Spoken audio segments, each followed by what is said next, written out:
Welcome to EC career academy. आज मूल विधि की भारतीय दंड विधान एवं दंड प्रक्रिया संहिता की सीरीज फर्स्ट लेके आया हूं और इस वीडियो में डिस्कस करेंगे। जितने भी क्वेश्चन बनेंगे सारे क्वेश्चन इस वीडियो में डिस्कस करेंगे। अगर चैनल को सब्सक्राइब नहीं किया तो चैनल को सब्सक्राइब कर लें और बेल आइकन बटन को प्रेस कर लें। क्वेश्चन नंबर फर्स्ट, भारतीय दंड संहिता कब लागू हुई थी? इसका बी ऑप्शन राइट हो जाएगा 1 जनवरी 1862 को, जबकि गवर्नर जनरल की अनुमति 6 अक्टूबर 1860 को ही मिल गई थी और इसे 1 जनवरी 1862 को लागू किया गया। नेक्स्ट क्वेश्चन, भारतीय दंड संहिता में स्त्री शब्द व्यक्त करता है। इसका डी ऑप्शन राइट हो जाएगा, किसी भी आयु की स्त्री को।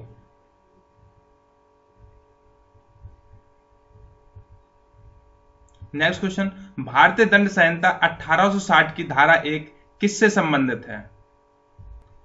इसका ऑप्शन ए राइट हो जाएगा, संहिता के नाम और उसके परिवर्तन के विस्तार से धारा 1 संबंधित है। नेक्स्ट क्वेश्चन, भारतीय दंड संहिता की किस धारा में भारत को परिभाषित किया गया है? इसका सी ऑप्शन राइट हो जाएगा, धारा 18 में। भारतीय दंड संहिता की धारा 18 भारत को परिभाषित करती है। इसके अनुसार भारत से जम्मू कश्मीर राज्य के सिवाय यानी जम्मू कश्मीर को छोड़कर भारत के समस्त राज्य क्षेत्र में लागू है। नेक्स्ट क्वेश्चन, मेंस रिया से क्या तात्पर्य है? इसका सी ऑप्शन राइट हो जाएगा, दुराशय से संबंधित है। मेंस रिया दुराशय से संबंधित है। यानी अपराध के 4 तत्व होते हैं, मानव, दूसरा आपराधिक मनस्थिति या दुराशय, तीसरा आपराधिक कृत्य तथा चौथा ऐसे आपराधिक कृत्य से मानव अथवा समाज को क्षति पहुंचे। ये 4 आवश्यक तत्व होते हैं जिसमें दुराशय भी शामिल है। नेक्स्ट क्वेश्चन, सामान्य आशय से संबंधित प्रावधान आईपीसी की किस धारा में दिए गए हैं? इसका ए ऑप्शन राइट हो जाएगा, धारा 34 में।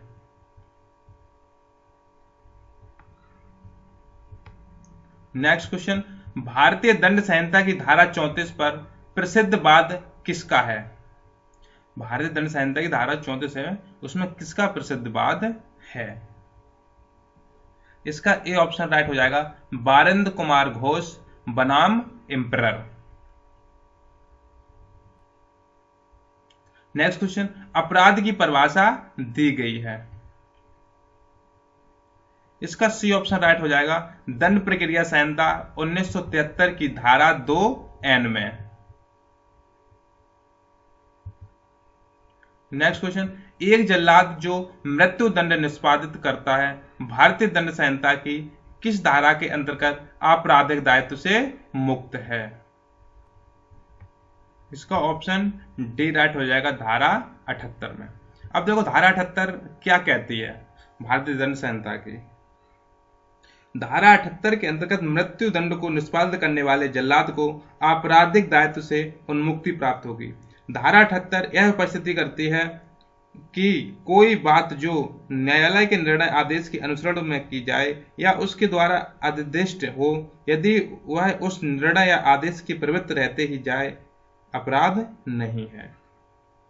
यानी कोई जो कोर्ट है, अगर वो ये कहता है किसी को फांसी दी जाए या किसी को मृत्युदंड दिया जाए, तो जो जल्लाद देता है उसे अपराध दायित्व से मुक्त रखा जाएगा। नेक्स्ट क्वेश्चन, निम्न में से कौन सा वाद उन्मत्तता के आधार पर प्रतिरक्षा से संबंधित है? इसका ए ऑप्शन राइट हो जाएगा, मैकनॉटन का वाद। मैकनॉटन ने 1843 का वाद उन्मत्तता के आधार पर प्रतिरक्षा से संबंधित है। नेक्स्ट क्वेश्चन, भारतीय दंड संहिता 1860 के अधीन धारा 42 में प्रयुक्त स्थानीय विधि कहां पर लागू होती है या कहां पर लागू होगी? इसका सी ऑप्शन राइट हो जाएगा, भारत किसी विशिष्ट भाग पर, यानी भारत के किसी विशिष्ट भाग पर ही धारा 42 लागू होगी। नेक्स्ट क्वेश्चन, कौन सी धारा अनैच्छिक ममता के आधार पर प्रत्यक्षा से संबंधित है?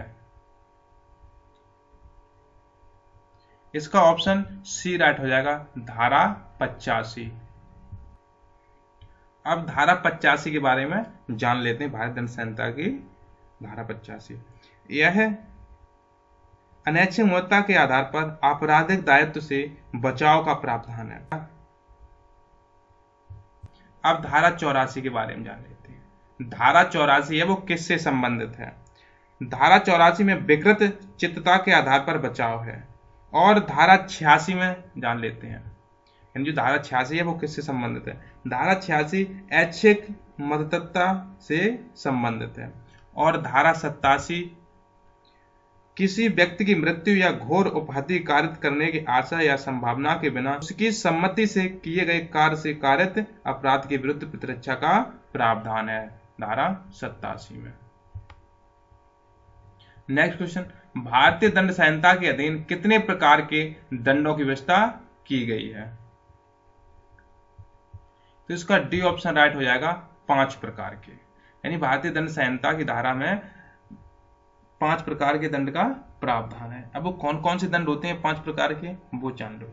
नंबर 1 मृत्यु दंड, नंबर 2 आजीवन कारावास, तीसरा कारावास जो 2 प्रकार के होते हैं, कठोर श्रम के साथ कारावास और सादा कारावास। चौथा होगा संपत्ति का संपहरण, यानी पूरी संपत्ति को अपने अधीन करना। 5वां होता है जुर्माना। ये 5 प्रकार के दंड की व्यवस्था की गई है।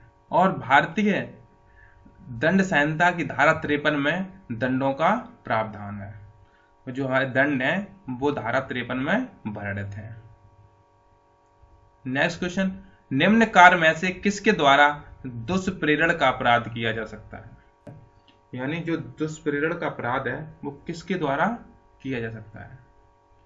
तो इसका बी ऑप्शन राइट हो जाएगा, षड्यंत्र के द्वारा। अब दुष्प्रेरण भारतीय दंड संहिता की किस धारा में वर्णित है ये जान लेते हैं। भारतीय दंड संहिता की धारा 107 के अधीन दुष्प्रेरण का अपराध 3 तरीकों से किया जा सकता है। नंबर 1 उकसाने द्वारा, दूसरा षड्यंत्र द्वारा, तीसरा सहायता द्वारा। नेक्स्ट क्वेश्चन, विधि विरुद्ध जमाव के लिए कम से कम कितने व्यक्ति आवश्यक होते हैं? इसका बी ऑप्शन राइट होगा, 5, यानी विधि विरुद्ध जमाव के लिए कम से कम 5 व्यक्तियों की आवश्यकता होती है। वीडियो को लाइक करें, शेयर करें एंड चैनल को सब्सक्राइब करें। ये हमारी फर्स्ट सीरीज है। ऐसे हर सीरीज में 15 क्वेश्चन लेके आएंगे और 15 क्वेश्चन के बारे में डिस्कस करेंगे। अगर चैनल को सब्सक्राइब कर लें जिससे आने वाली वीडियो आप देख सकें। और इस समय देश में कोरोना चल रहा है, आप लोग घर पे ही रहें और अपनी केयर करें और साथ में पढ़ाई भी करें। Thank you.